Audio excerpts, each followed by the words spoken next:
থালাপতি বিজয় ভারতের তামিল সিনেমার অন্যতম জনপ্রিয় নাম। এই অভিনেতার জনপ্রিয়তায় যেন এবার তার জীবনের অন্যতম অন্ধকার অধ্যায় হয়ে দাঁড়ালো। প্রিয় অভিনেতাকে একবার কাছ থেকে দেখার জন্য, একবার হাত দিয়ে ছুঁয়ে দেখার জন্য হাজারো মানুষের ভিড়ের স্রোতে এগিয়ে যায় ভক্তরা। তবে এই স্মৃতি মোটেও সুখের ছিল না। তাড়াহুড়োয় শ্বাসরোধ ও পদদলিত হয়ে প্রাণ হারান বেশ কয়েকজন ভক্ত।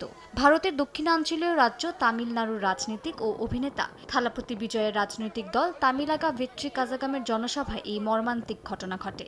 আপনজনদের হারিয়ে শোকে দিশেহারা স্বজনরা। ভারতের তামিলনাড়ুতে থালাপতি বিজয়ের নির্বাচনী জনসভায় পদদলিত হয়ে প্রাণহানির ঘটনায় মামলা দায়ের করেছে পুলিশ।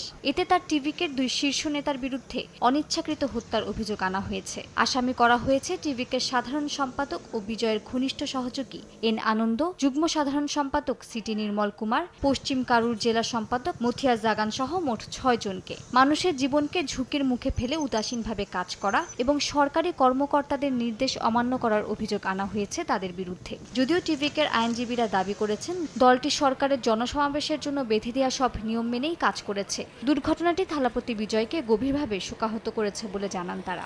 হতাহতদের পরিবারের পাশে দাঁড়ানোর ঘোষণা দিয়েছেন বিজয়। নিহতদের প্রত্যেকের পরিবারকে দলের পক্ষ থেকে ২০ লাখ রুপি এবং আহত প্রায় ১০০ জনকে ২ লাখ রুপি করে সহায়তা দেওয়ার প্রতিশ্রুতি দিয়েছেন তিনি।